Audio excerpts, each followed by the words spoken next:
ACB మీరు ఒక్కసారి లైన్లో ఉండండి. అద్దంకి దయాకర్, కాంగ్రెస్ పార్టీ సీనియర్ నేత అద్దంకి దయాకర్ కూడా హైకోర్టు తీర్పు పట్ల ఆయన రియాక్ట్ అవుతున్నారు. సో అదేంటో ఒకసారి మనం లైవ్లో చూద్దాం. కేటీఆర్ ఏసీబీ కేసులో కోర్టు తీర్పును స్వాగతిస్తున్నాం.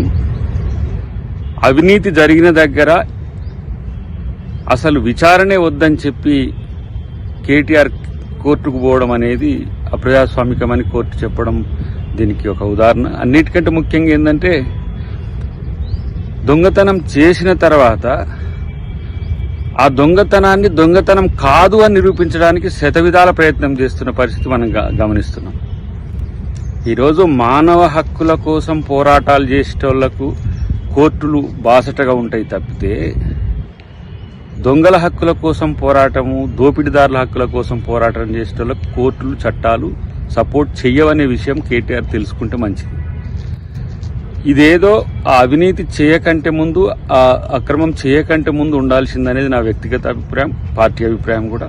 ఇలా ప్రభుత్వం ప్రజల ఆస్తులకు రక్షణగా ఉండాల్సింది పోయి మీకిచ్చిన అధికారాన్ని దుర్వినియోగం చేయడమే కాకుండా ఇష్టానుసారంగా నిధులను ఇతరులకు, ప్రైవేటు వ్యక్తులకు తరలించడం అనేది ఆర్థిక నేరం.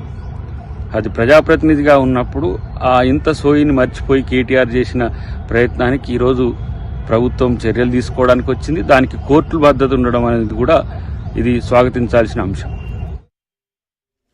సో ఇది హైకోర్టు తీర్పు పట్ల అద్దంకి దయాకర్ రియాక్షన్. సో మొత్తం మీద పోలీస్ అధికారులు అంటే కేటీఆర్ సుప్రీంకోర్టుకు వెళ్ళి హైకోర్టు ఇచ్చినటువంటి తీర్పును ఛాలెంజ్ చేసేటువంటి అవకాశాలు ఉన్నటువంటి నేపథ్యంలో ఏసీబీ అధికారులు కూడా అదే రీతిలో పకడ్బందీగా సిద్ధమవుతున్నారు. ఒకవేళ సుప్రీంకోర్టులో ఈ క్వాష్ పిటిషన్ని ఛాలెంజ్ చేస్తే ఎట్లా వ్యవహరించాలన్న దాని మీద వాళ్ళకు ఉన్నటువంటి మార్గాలన్నింటినీ కూడా వాళ్ళు సిద్ధం చేసుకుంటున్నారు. మరోవైపు కేటీఆర్ కూడా సిద్ధార్థ్ దావే, సుప్రీంకోర్టు సీనియర్ న్యాయవాదిగా ఉన్నటువంటి సిద్ధార్థ్ దావే ఇప్పటివరకు హైకోర్టులో ఈ అంశం పట్ల కేటీఆర్ తరపున వాదనలు వినిపించారు. సో ఆయనే సుప్రీంకోర్టులో కేటీఆర్ తరపున వాదనలు వినిపించేటువంటి అవకాశాలు ఉన్నట్టుగా తెలుస్తోంది. ప్రస్తుతం నందీనగర్లో కేసీఆర్ నివాసంలో ఉన్నటువంటి కేటీఆర్ ఆయనతో చర్చలు జరుపుతున్నారు.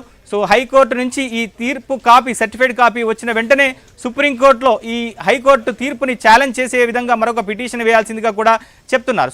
మా ప్రతినిధి ప్రవీణ్ ఉన్నారు. ప్రవీణ్తో మాట్లాడదాం. Praveen, go head. అసలు కేటీఆర్ ముందున్నటువంటి ఆప్షన్స్ ఏంటి, అలానే ఏసీబీ అధికారుల ముందున్నటువంటి ఆప్షన్స్ ఏంటి? మొత్తం మీద ఎల్లుండి విచారణకు హాజరు కావాల్సి ఉంది. మరోవైపు ఈడీ అధికారులు కూడా ఈ క్వాష్ పిటిషన్ మీద హైకోర్టులో అంటే క్వాష్ పిటిషన్ పెండింగ్లో ఉన్నటువంటి నేపథ్యంలో ఆ తీర్పు వచ్చేంత వరకు కూడా తనను విచారణ నుంచి మినహాయించాలని చెప్పేసి ఈడీ అధికారులను కోరారు. ఈడీ అధికారులు కూడా యాక్సెప్ట్ చేశారు. ఇప్పుడు ఏసీబీ అధికారులు ఏం చేస్తారు, ఈడీ అధికారులు ఏం చేస్తారు? ఈ విచారణ ఏమన్నా ప్రిపోన్ చేసుకునేటువంటి అవకాశం ఉందా, లేదా ముందస్తుగానే అరెస్ట్ చేసేటువంటి అవకాశాలు ఏమైనా ఉన్నాయా?